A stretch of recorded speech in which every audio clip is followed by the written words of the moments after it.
Well, I've got it as 1 o'clock. Should we go ahead and get started? Yes, sir. Okay, very good. Well, welcome to the University of Toledo Retirees Virtual Program on Toledo Metroparks. I'm Kurt Black, president of UTRA, and I am very pleased that you could join us this afternoon. Today's program is our first for 2021 that uses this virtual format. Next month, we do plan to feature a program with experts from the Toledo Zoo on observing and analyzing animal behaviors. And for March, we're in the process of setting a date with the UTRA favorite, Jim Sauter, to talk with us about the effects of COVID-19 on the wine industry, along with his usual outstanding guidance on wines to share. Please watch your emails for information on the details and the dates and the times and how to register. For today, we're delighted to have with us Scott Carpenter, the Director of Public Relations for Metroparks Toledo. A little bit about Scott. Scott joined the park system in 1997, bringing in his talents and experience as a newspaper reporter and editor. At the Metroparks, Scott serves on the senior leadership team, managing internal and external communications, and is the park's district media spokesperson. Bridging his experience as a writer and an editor, Scott most recently worked with the UT Press on the book Richness and Rarity, The Natural History of Lucas County. It was written by UT professor emeritus Dr. Elliot Tramer, someone well known to many of us for his leadership in the environmental sciences program at UT, and is illustrated by Metroparks nature photographer Art Weber. Scott is currently the president of the Maumee Valley Adventurers, a local hike-bike travel club. He and his wife Beth live in the Warehouse District downtown. They have two daughters, and as how many UTRA members are better identified now, proudly share stories of their four grandchildren and two foster grandchildren. Scott will be happy to entertain questions as he moves through his program. To ask your question in this virtual environment, just click on the chat button in the bottom of your taskbar on your Zoom screen and type in your query. So with no further delay, I'm happy to turn the program over to Scott. Good afternoon, everybody. It's my pleasure to be with you. Since this is a retiree group, I could talk about grandchildren. I think we celebrate Christmas in my family, and we just had a magical Christmas with grandchildren ages 10, 19 months, twin 18-month-olds, and 4-month-olds. So all magical ages that was just, we'll never duplicate such a year. It was really special. We have a bumper crop of babies right now. So we went from 1 to 6 in like a couple of years, and are really enjoying them. So this virtual format here is something we've all gotten used to working at Metroparks. Early on in the pandemic, when we all were sent home to work, our senior staff, which is an 11-person team who report to our director, would meet every single day in this format to debrief after Governor DeWine would speak at 2 o'clock. Remember, he was on every single day. And I think it was that working group that allowed us to be nimble and make decisions that affected keeping the parks open, which we were proud to be able to do, and keeping employees safe and staying in contact. So it was the same. Every day was the same routine. Governor at 2, followed by our senior staff meeting, followed by an email that went to all 200 members of our staff. So we all could stay in touch, even though we couldn't be together. So it was really valuable, and I'm grateful to Zoom, although I'm getting quite tired of it. I'm sure you all are too. Early in the pandemic, when Metroparks literally were the only things open, we had a lot of media coverage, and I do the media work for the Metroparks. So I did interviews like this, or with Facebook or FaceTime, I should say, on a cell phone. I did interviews at the end of golf clubs and hockey sticks. So it was just a bizarre time, but it got me out of the house, which I was grateful for. And the reporters who would come out would say, we're just happy to talk to anybody who's not a doctor right now, because they had enough talking about diseases and things that they were quickly trying to learn about. So I'm glad we could all be here in this format. I'm going to try to share my screen here. Here it is.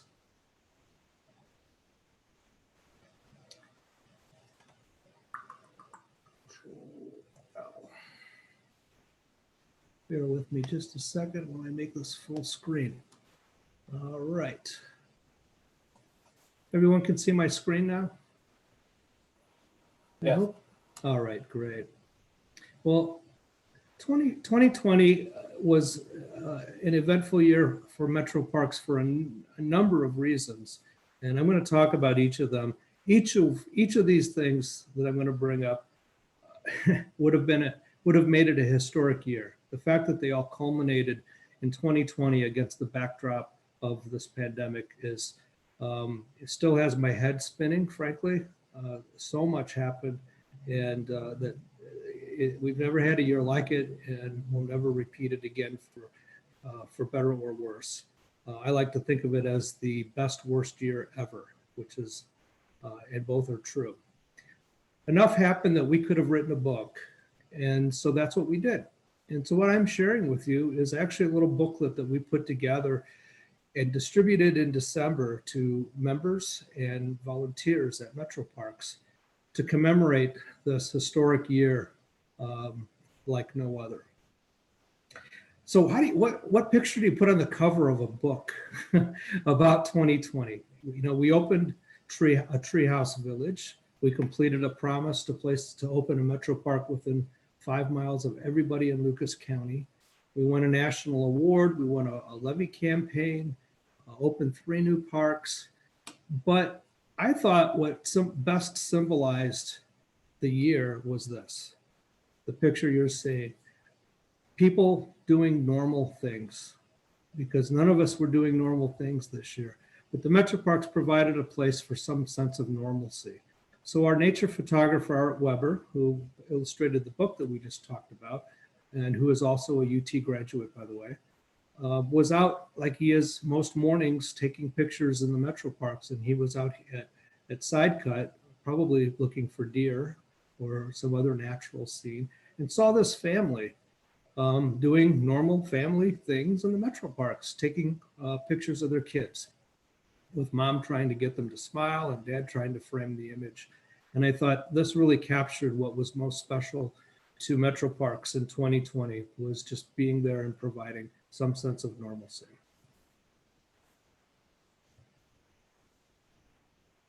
Get ahead of myself. We indeed did make history, both locally and nationally, for a variety of reasons in 2020, and we'll get to all of them. This was a celebration at the opening of a new park in North Toledo called Manhattan Marsh. We'll talk a bit more about that. But even before the park opened, we had a dedication where we invited some of the people who are really important to the project. All the way to the right, you see Joe Napoli, who's president and CEO of the Toledo Walleye, Mud Hens, and Hensville, who is president of the Metroparks Toledo Foundation.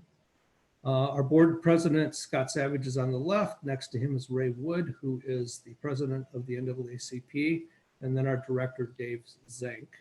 And in the middle, we've got a gentleman who is president of Columbia Gas, and Columbia Gas's mascot, Digger, because they donated some money to create this, to repair, restore, renovate, if you will, this basketball court that is at the Manhattan Marsh property that we own in North Toledo now. There was a basketball court there already. We don't really have basketball courts in the Metroparks, but it was there, it was being used. And so we, with a generous contribution from Columbia Gas, were able to restore it and make it even nicer. And it was being used even before the rest of the park actually opened. And our mascots, Alberta and Boggs, joined by Spike and Muddy from the Walleye and Mud Hens, all were there for a truly Toledo celebration of the opening of Manhattan Marsh, which was significant for some pretty important reasons that we'll get to in just a minute. But first, a little bit of a history lesson. So the things I'm going to talk about, there's some pretty monumental things that were accomplished last year, or seemed like they were accomplished last year. But really, the roots of these projects go back many years. I like to say we're an overnight success, 20 years in the making, because back in 2002, voters in Lucas County voted by a 2-to-1 margin to pass a small levy that we used to raise $2 million a year that we then use as matching money to get some state grants, like Clean Ohio funds, that we use to buy additional parklands. So what you're seeing today when we open these new parks have been in the works for going on 20 years now, 18 years. They're just coming to fruition now. So sometimes people say, where's Metroparks getting all of this money and all this land? It's been part of a very long process. So over our 92 years, we've developed parks throughout Lucas County and developed, I think, a good reputation in the community that has supported conservation efforts like no other community that I can think of. So really, it is not Metroparks, but the community that made all of these things happen. The most significant contribution Metroparks made in 2020, however, was simply being open. Early in the pandemic, literally we were the only place you could go because restaurants and shops were all closed. So we were able to stay open under the law. We worked very closely with the local health department and the state health department. The Ohio Department of Natural Resources was a big help. Early on, there was some pressure to close the parks. And we were right only in hindsight, I will add. But it was our theory at the time and local health care providers that being outdoors was the best thing to do. It beat any other alternative and could be done safely. So I was on TV frequently arguing to keep parks open, which our governor eventually agreed with, and there was never another word about it, that the parks should stay open, but that people also should behave like they would anywhere else, socially distant, come with members of your own family, your own household, wear a mask if you have to be closer than 6 feet. We all know the routine. So the same rules applied outdoors as indoors. We've got a pretty large staff devoted to doing programming and marketing and just connecting with our community. And here they were closed down from being able to do most of that. Our special events manager, Ruth, said in a magazine story that I wrote for an industry magazine, I've always thought of my job as to bring people together, and here that's the last thing I was allowed to do. So I had to find ways to bring people together without physically bringing them together. And that's what our staff did. And I'm so proud of my coworkers. I work in that department, actually. From the minute they were told we can't have in-person programs, they set out to create virtual activities for families. Families were now teaching children at home. What could we do to supplement their lessons?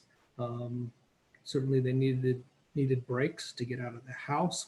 They could come out as a family and enjoy the park. So we put together activity bags that featured coloring pages and activities, suggestions for what families could do, all the supplies, and distributed them through programs like Connecting Kids with Meals, Lucas County Children's Services.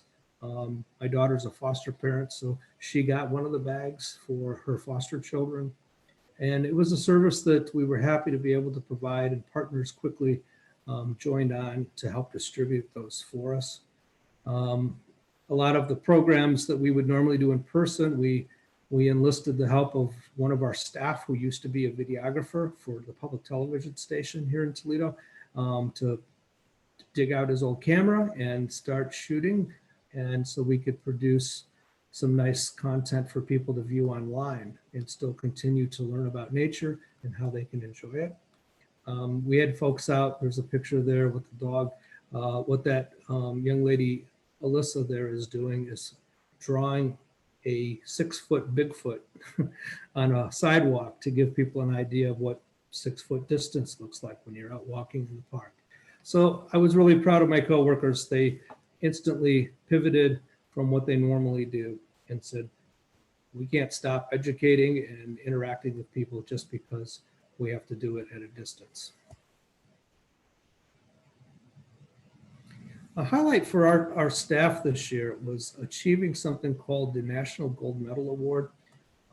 It's an award given by two of our national industry associations, like the National Park and Recreation Association. Normally, they give it out at a huge conference in New Orleans or some destination. This year, it was done online. We had applied for this a couple of years in a row.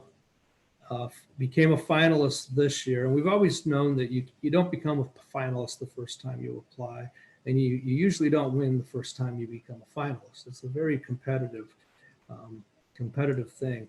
But we found ourselves as a finalist in the large park system category with Dallas, Mesa, Arizona, and Baton Rouge, Louisiana. So we thought we have no chance against these park systems who all had been finalists before. Dallas was a past winner. So we're all watching separately at home on our home computers, just like this, when we were all stunned that when they said our name, that we had won this gold medal for the year, making us, in essence, the number one large park system in the country. And even our director, I had to laugh because, it's his job to exude enthusiasm, and he kept telling us we're going to win. I think he was more shocked than anybody when we actually won. So it's quite an honor that we were able to bring home. One of the things that we've talked about as we've attempted some of these major projects that we're talking about next is how they help change the reputation of Toledo. If somebody is planning to move here or considering moving here for a job, we have to compete for quality of life these days. Workers, businesses can go anywhere they want. They're not, tied to regions any longer. So you have to make it first a nice place to live before you can make it a nice place to do business. And we've always talked about that in the positive effects of a park system, of the quality of life, and what it can do to help enhance our region's reputation.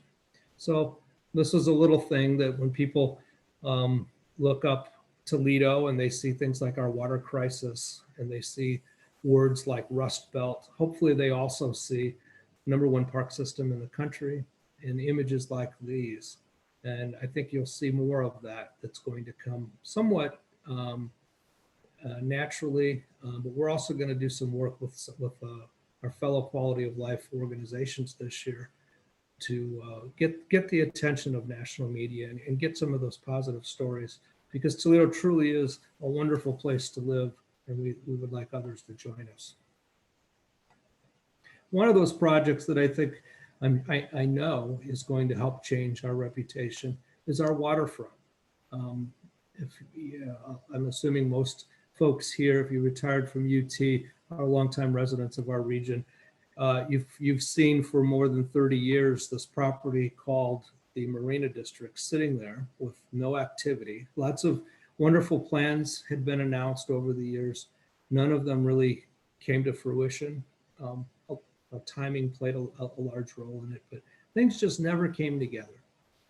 In my past life, I was a newspaper reporter for a company that owned several newspapers, one of them in East Toledo, and I wrote stories about this property. I don't know, 2 or 3 different big plans that were announced that were going to change the face of Toledo, and none of them ever happened until ProMedica found an opportunity to buy back this land that had been owned by some Chinese investors and sell the majority of it to Metroparks. When Metroparks agreed to buy it and announced plans for what it could be, it got the attention of a Columbus developer named Frank Cass. And Mr. Cass had been here before. He's the man who named it the Marina District and first announced plans for this property. Timing was never right, but once the Metropark signed on to build a park, and Mr. Cass knew who his neighbor would be forever, he quickly purchased the former Toledo Sports Arena site right next door and went to work building a 375-unit apartment complex, a restaurant called Old Bag of Nails. That's very good, by the way. And there are plans for other developments, all because of the park. So this was an example of what we had been discussing in theory for a long time, that parks actually are good for economic development. Parks might not make money, but things around parks make money, like golf courses and airports don't make money, but things around them do. Parks can be a catalyst for quality of life as well as for private development. Phase 1 of Glass City Metropark, that's what it's called, is now open. It opened early last month, and you can go there today and get an idea of what this entire riverfront will look like when it's fully developed. Phase 2 is already in the planning stages. I'm part of that planning team. I can tell you a couple of things that are going to be added. In the upper left corner, that is an ice skating ribbon. One recently opened in South Bend, Indiana, and a few other places around the country. They're very popular. In the summer, that'll be a walkway where you can walk, bike, bicycle, rollerblade. But in the winter, it will be ice for ice skating. We'll have a Zamboni that'll keep it smooth. There's also going to be a skating rink so that when the Zamboni is smoothing the ice on the ribbon, skaters can be over in the ice rink and vice versa. Even some hockey games can be played there. We're talking also about some truly unique outdoor adventure play areas for kids. Not traditional playgrounds, but what we call Metroparks playgrounds. I think they're really going to blow people's minds when they see what we have planned for phase 2. And construction on that will begin later this fall. So still this year to be finished by, maybe a year from now, actually. Phase 3, by the way, will be Metroparks taking over International Park from the city of Toledo and renovating that so that we have on the east side of the river a continuous parkland. This spring, you'll see work begin on a bridge that's going to connect International Park with Glass City Metropark over Main Street, reconnect up bike trails that already exist on both sides as part of our regional bike plan. And then in future years, you'll see development continue on the downtown side of the river. Eventually, this will be called Glass City Riverwalk, and we'll connect 6 neighborhoods, including mine, where I'm sitting right now in the Warehouse District downtown. Manhattan Marsh that I mentioned is significant for a few reasons. So Manhattan Marsh is in North Toledo, and Clifford Street is the entrance. It's in a neighborhood, so you won't probably just drive by it. You have to go back into a neighborhood off of Summit Street, like you're heading out to Point Place. You can go down Plymouth or some of the other Bassett. There's other streets, and wind your way around. You come to this new metro park called Manhattan Marsh Preserve, which is significant for a couple of reasons. First, if you had looked at a map of the metro parks a year ago, you would see that we were pretty evenly dispersed across Lucas County, except for one place, and that was North Toledo. So we're thrilled to be part of this neighborhood where there's some exciting things happening. This will be our first metro park with a direct connection to a school, Chase STEM Academy, a Toledo Public School. We built a connection for them with a scenic overlook. The students there, this is a math science curriculum school, and they can use our park now as an outdoor laboratory. These are kids, I think, pretty much all ages, all elementary school ages. And so we've worked a lot with the folks there and the former principal.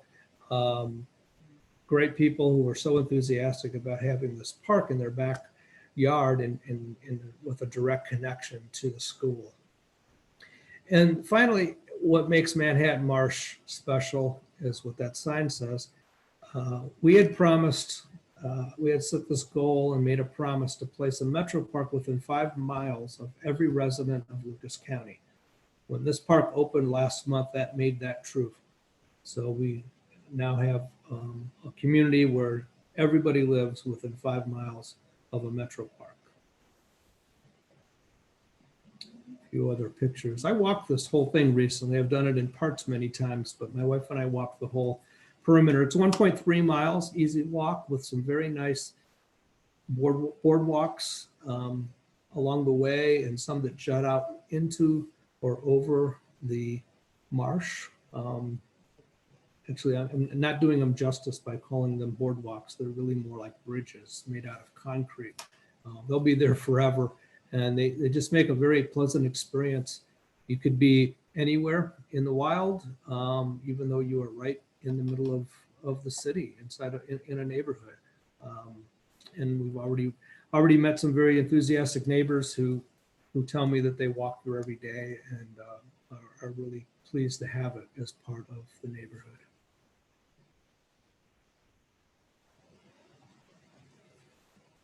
This summer, we opened this little project you might have heard about, the Kanelli Treehouse Village at Oak Openings Preserve. This is on property across from Oak Openings on State Route 64 in Swanton.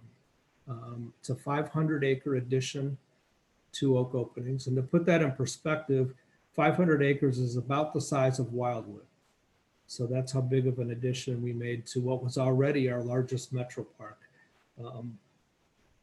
Oak Openings is now 5,000 acres, making it 10 times larger than most of our parks, such as Wildwood. It is right on the border, in fact, laps over the border of Lucas and Fulton counties. The Kanelli Treehouse Village takes up a very small part of that property. Most of our land, by the way, 80% of it is used for conservation, for restoring natural areas that benefit clean air, clean water, wildlife habitat. But within all of the parks, we try to engage people in unique and fun ways so that they can experience nature, and we hope leave caring that much more about nature and conservation. And that's really where the idea for a Treehouse Village came from. You know, these days kids have access to so much demands on their time, from school activities to video games and things that we didn't have when we were kids. So we have to up our game a little bit to make it attractive to come to a metro park. And we've done that through a variety of activities like kayaking and archery and other fun experiences. And we started getting into overnight experiences like camping. And that's where the idea of a Treehouse Village came, actually. I think our director, Dave, who thinks big, had this crazy idea to build a Treehouse Village where people could come and really make some lasting memories with their families. The property that we purchased was from a family, the Kanelli family, and Linda Kanelli became the first donor.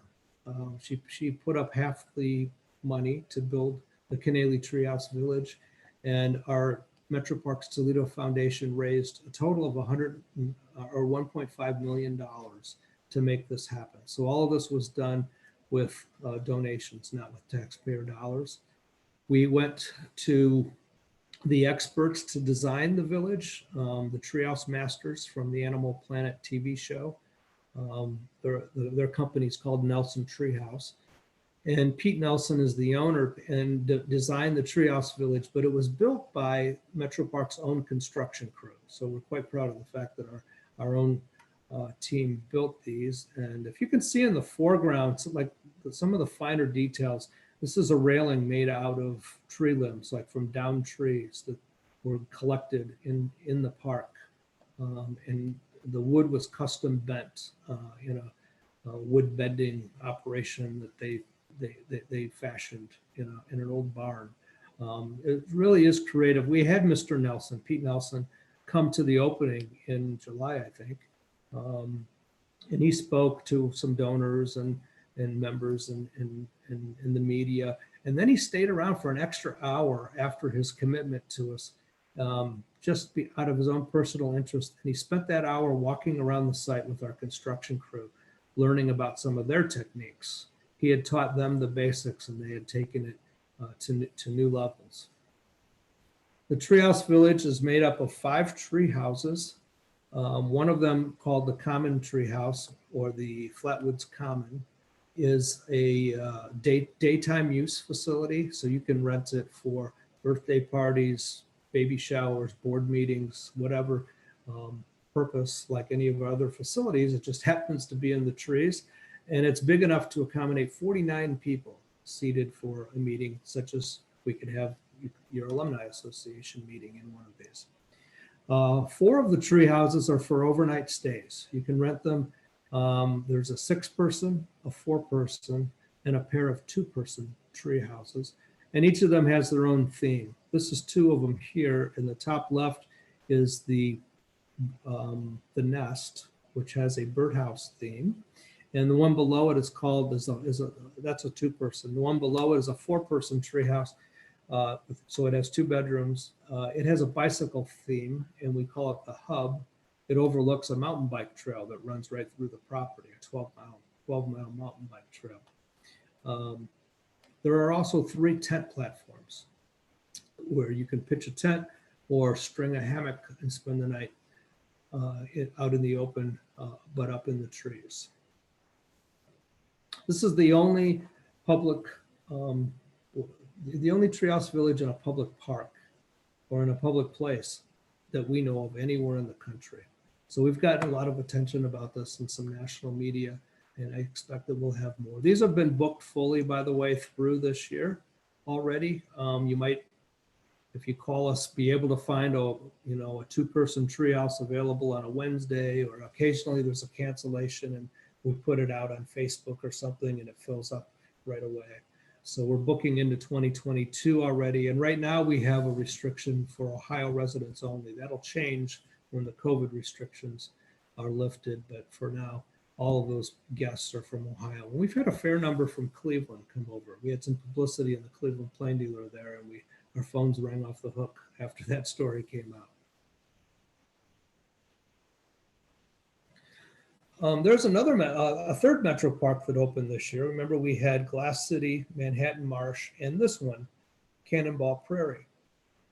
Now, out in the, everyone knows where Oak Openings is, near the Toledo Express Airport. North of there, about 10 miles, is Secor Metropark. Secor is on Central Avenue, about 6 miles west of Wildwood. And that's still part of what we call the Oak Openings region. So what we've set out to do back in 2002 was to piece together a corridor that connects Secor Metropark to Oak Openings Preserve. And we've done that now. So we have a continuous property connection. Not all of it's open to the public just yet. But within that corridor, we've opened 3 new Metroparks. Wiregrass Lake, which is connected by a trail to Secor. West Winds, which is off Airport Highway. It's an archery park. And this one, this is Cannonball Prairie, one of our newest parks. It opened in May, and it has this beautiful lake that we made.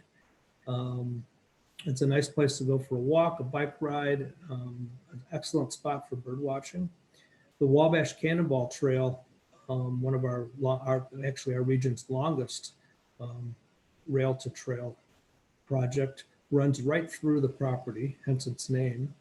And so you're seeing one side of the property where the couple with the dog, they're walking right up to the Wabash Cannonball Trail. And on the other side is a more natural area with a mowed trail and even some campsites, some beautiful campsites, actually. Some of our nicest back in the woods. Wonderful spot to go. We are grooming it now to be a premier fishing destination. So right now we're not allowing fishing. We're stocking it with fish very heavily.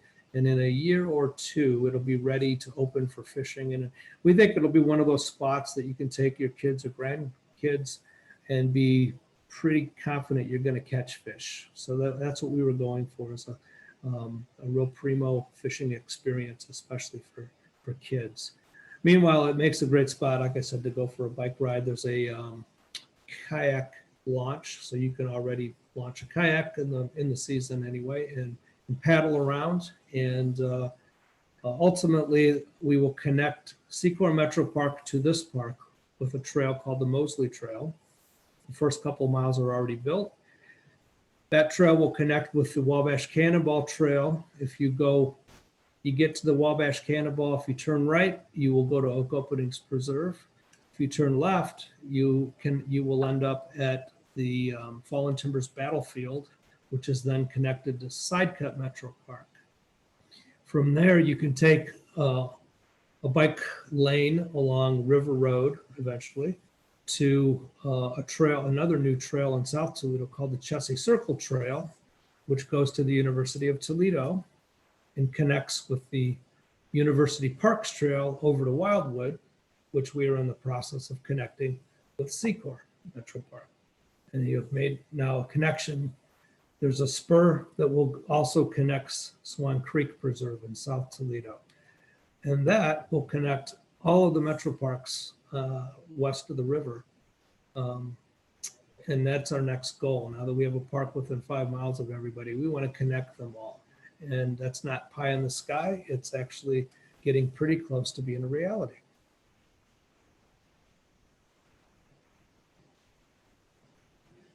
Another project I want to mention that we started this year because it's kind of different. You may have heard that Metroparks purchased the former Spuyten Duyvil golf course on Central Avenue, which is a property. It was a golf course that went out of business. The owners approached us about buying it so that we could expand Secor Metropark right next door. It made sense. One of our highest priorities is expanding parks that we already own. And so the opportunity to add a couple hundred acres to Secor in a really important Oak Openings area doesn't come along every day. So that's why we acquired that property. It was so important that the money to buy it came from the state through a grant that will also cover the cost of restoring it to a natural area. And a nonprofit organization out of Cleveland, a Western Reserve Land Conservancy, stepped in actually and bought the property initially to give us time to get everything in order to get that grant to pay for it. So you had all these entities coming together because it was that important to be able to preserve a large swath of land that we could then restore to natural area because of all the things that natural areas do for clean air, clean water, wildlife habitat, and other benefits. And then the first thing we did that kind of made people scratch their head is we planted soybeans. And that's the small picture right here. The reason for the soybeans, we asked worked with a farmer who's agreed to bust up some tiles and basically help us to convert this property from a golf course into a natural area. And one way you prepare the soil to do that is by planting a crop like soybeans that breaks up the soil, the turf. We'll plant soybeans one more year, and after that, it should be ready for us to plant local prairie plants from the region that we grow. We get them started and collect the seed at our seed nursery in White House, Ohio. And so someday, in the not too distant future, you'll drive down Central Avenue, and where the golf course once was will be a beautiful prairie with beautiful flowers. It's going to be a very scenic spot. Back in the property, to the back of the property, we're planting 35,000 trees to reforest it. And eventually it will be just more of Secor Metropark. We'll have a trail through there. We're actually talking with coaches from local high schools and colleges, including UT, about creating a nice a trail that can be used for cross-country teams, because we need one of those right now. And the access to this will be from inside Secor Metropark. You won't turn into it from Central Avenue eventually. But I wanted to mention that because that's kind of a different project for us. We run into this a lot lately. A lot of the properties we buy had been converted to some other use, a home site, a golf course, or some commercial property, agricultural property. And our first job then is to restore it back to functioning natural area.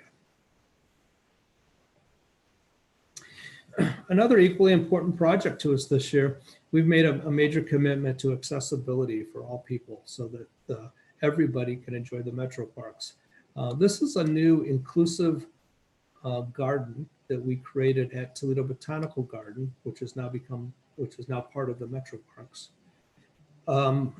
This came from a conversation between the director of the Ability Center of Greater Toledo, Tim Harrington, and our chief of operations, Joe Fosno, kind of put their heads together and dreamed up the idea of an inclusive garden with raised garden beds that bring the plants up to us. And they're at a height that people who use a wheelchair can enjoy them. We built in some pretty neat little features. That little notch you see right in the middle at the bottom of the picture, somebody in a wheelchair, for example, can back up into that space and sit there at equal level with their friends sitting on the edge of that stone there. Lots of neat little things planned into it, including different textures and aromas, with keeping in mind children with autism. So we consulted a lot of different experts to make it a garden that would be accessible and enjoyable by the widest variety of people, and it's open for all of us to use. And we're making a lot of these sort of adjustments, these considerations for mobility for not only the disability community, but for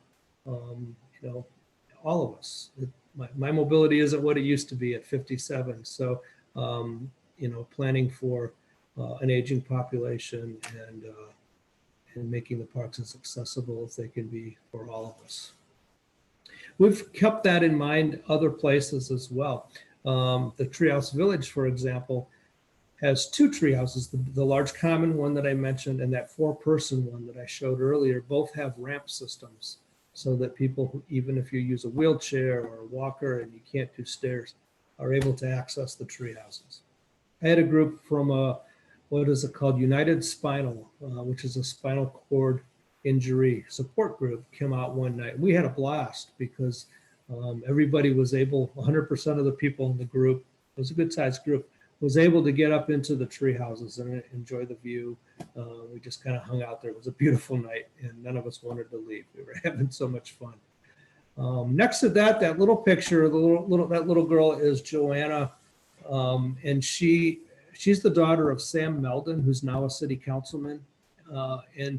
And Joanna uses a wheelchair, and she was one of the people we literally had in mind when we built a new playground at Secor Metro Park, an inclusive playground where everybody can access just about all of the different play structures. And we opened this a couple years ago, with the help of the Ability Center. That's where Joanna's dad now works. He didn't at the time. That's happened since then, but Sam now works for the Ability Center. And all the media came out, and a whole bunch of folks from the Ability Center. They were so enthusiastic about this project. But at one point I looked over and little Joanna, who's just, she beams, she jumps off the screen on your TV screen, she was surrounded by media, having her own little press conference, and showing what she could do in this play structure, which is exactly what we imagined when we built it. What I did not imagine, I don't know why, but it never crossed my mind, that you may have children who are typically able-bodied, but perhaps they have a mom or dad or grandparent who uses a wheelchair, and they can get up in the play structure now with their children and put them down the slide and participate like everybody else. So it was a very touching day to see how people were using the structures in ways that we didn't even imagine, or at least I did. So if you get a chance to go out and see it, it's something to see, and it's for all children, and it's just a very nice playground to begin with that we're also adding to. So Metroparks members, who we created this little book for, by the way, have played such an important role in the Metroparks for years, and especially this year. It was thanks to the members that who contribute funding, who paid for some extras this year, like Jazz in the Garden at Toledo Botanical Garden. Always a popular event that we just couldn't hold in person like normal this year. So with the help of our members, we made it a virtual program where WGTE Public Media videotaped performances. We streamed them on our website. They put them on one of their WGTE TV channels, and they even used the soundtrack during Fritz Bayer's Jazz Spectrum radio show on Saturday night. So we got probably more viewers and listeners than we even would normally to enjoy local jazz musicians. So we kept that tradition going thanks to our members. In other places, I mean, from school activities to tree plantings, some improvements at new parks, and even right in the middle is a display that's going up at the Fallen Timbers Battlefield, all paid for thanks to the support of Metroparks members. And I mentioned Linda Kanelli, who donated a significant amount of money for the Treehouse Village, but I mentioned Columbia Gas earlier. We've had a number of other donors as well who have truly made the Metroparks part of the community. You know, it's not just Metroparks doing these things; it's that we do them with the community, with their in-kind and financial support, their ideas. We ask people we survey people a lot to make sure we're doing what it is the community wants us to do. And we're open to corporations and mom and pop businesses and individuals who would like to leave a legacy for the community. One of those in the bottom left corner, it was a little garden area we created earlier this year at Sidecut in front of one of the old canal locks. It was kind of dead space that hadn't been used for anything for a while. And our staff, when the Maumee Rotary Club came to us and said, what can we do to help, to do another project in the park? They'd done others. And they came up with this little garden area. If you get a chance, it's over by if you know where the locks are. This is at the very first lock, the lowest one, closest to River Road. And it's a beautiful little sort of Zen garden space to go and relax, and it's quickly become a nice photo spot for families. And that was all thanks to the generosity of the Maumee Rotary. And our volunteers, in any given year, we have approximately 4,000 active volunteers in the Metroparks. And they do things like walk trails as members of our volunteer trail patrol. There are over 300 of them now. They wear the yellow shirts and lend customer service to park visitors, as well as being the eyes and ears of our park rangers out in the parks. And they've been out there through most of the pandemic and are out there on cold days like today, welcoming visitors. But we have volunteers that do a variety of other things. This year we had holidays in the Manor House like we've done for 42 years.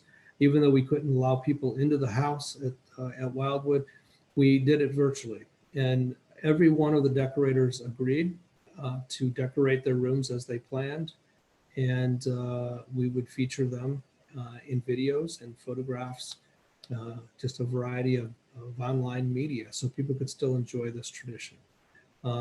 We had, I did not put this in there just for you guys, I swear, but in the middle, that's the Blue Crew, from UT, who came out with some student volunteers this fall to help with removing invasive plants, kind of like weeding a big garden. We have to pull unwanted plants and plant, the ones that we want. And we can't do that without the extra hands that volunteers provide, including student groups. The little picture in the top left corner, even at the Treehouse Village, a gentleman who had volunteered once before does wood burning, and he made all of the signs for all of the tree houses. So this is the one that's outside that birdhouse looking treehouse that I showed you, called the Nest. So those are all made by him, thanks to his talents and generosity. Back in September, October, I think it was a busy October.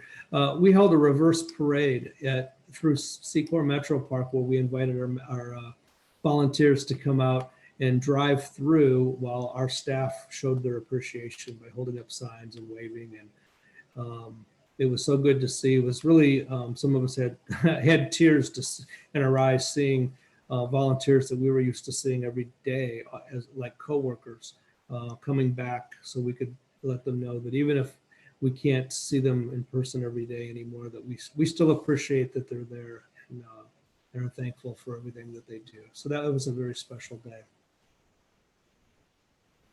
And finally, I got to mention from all of last year's successes, our incredible staff. As I said, we kept the parks open throughout the pandemic thanks to staff who we, at some personal risk, frankly, were on patrol as park rangers, law enforcement officers. But there are also the staff who keep the parks clean, safe, and natural every day. And they had a job to do. So while those of us in the office were at home being safe, they were out keeping the restrooms clean, extra clean, and sanitized for park visitors, tending to the gardens at Toledo Botanical, or interacting with families who came out. Obviously, that's not during the COVID year, or he'd be wearing a mask and not touching anybody. There's our whole gang when we before we opened the Treehouse Village. This is again last year, pre-COVID, when we got everybody together for a picnic. When we have all of our seasonal staff on board, we have about 200, maybe a little over 200 employees that manage what is now 19 Metroparks spread out over 12,500 acres across Lucas County. So a shout out to our staff, and even if grudgingly to my boss, that's Dave there in the top right, Dave Zink. Dave's been a remarkable leader who's led us through all of these successes of the last year. So that's my formal presentation, such as it is. I'm going to zoom back to the beginning. Actually, you know what? I think I'm going to stop sharing and just go back to this view, if that's okay. And I am happy to answer any questions. Thank you to Bill Pierce for saying congratulations on reaching our goal. I don't see any other comments in the chat. And you guys are all on mute, so I feel like I've been sitting here talking to my cat the whole time, but hopefully you are able to hear me. Scott, this is Kurt Black. Yeah, thank you very much. Just amazing what you're seeing. What your comment, I think, is when you were talking about the Glass City Park and the development down there. There was a program on Sunday, I believe, that talked about desirable places to be and water and access to water being very, very important. And I think the comment was made that living near and around the Great Lakes would be something that would be very important. And they featured, I believe, Madison, Wisconsin, with, I thought, it must have been a West Coast crew that produced that, because Madison is near a lake, but not a Great Lake. But they did also feature Toledo and Cleveland as part of their commentary. And so, yeah, our area, as far as being attractive to people and therefore businesses, is really something that I think is getting a more national attention now. We certainly took note of that story. That was the CBS Sunday Morning. Okay. Which is we'd love to have a story on that show. It's like 60 minutes. It's one of the biggies, right? Everybody watches that show. But yeah, so the story was about, with climate change, what's going to be the desirable places to live in the future. California, no, not Florida. People will be looking to more temperate climates near water, as you said, and they mentioned Toledo in particular. Nothing against Madison. I love Madison. It's a great town, but we've got a lot of great quality of life amenities here for a town our size, as we all know. From the zoo to the symphony and our world-class museum. So they mentioned specifically places with temperate climates, natural resources like Erie, but also cultural amenities. And I think all of the above are taking note of that. Ask the folks at the zoo, actually, when you have them at your next meeting. I'll bet you they took note of that as well. there are questions. If you aren't near your keyboard to type in the chat or aren't familiar with that, just unmute your microphone and identify yourself if you would, and feel free to ask your question. We do have about 5 minutes or so left, I think. So. Thank you for plugging the book, by the way, at the beginning. I was going to mention that again as well. So Richness and Rarity, which can be purchased from UToledopress.com or in person at Wild Birds Unlimited on Monroe Street. But Dr. Tramer, as many of you may know, wrote the book, but he had a number of contributors too, including Dr. Todd Crail, who's a current faculty member at UT, Kim High, a member of our staff, who I believe has taught at UT and that other school down the road as well, and many others, about a dozen people. Ross Ellett from Channel 13 contributed a chapter on weather, and it's illustrated in a coffee table book, beautifully done. I think it was the most ambitious project UT Press has done, and we were really thrilled to be a part of it. And my buddy Art, who I've worked with my entire time here and before, is our photographer who contributed the majority of the photos. So it's just beautifully illustrated. If you get a chance, please pick it up. Excellent. Any other questions from anybody?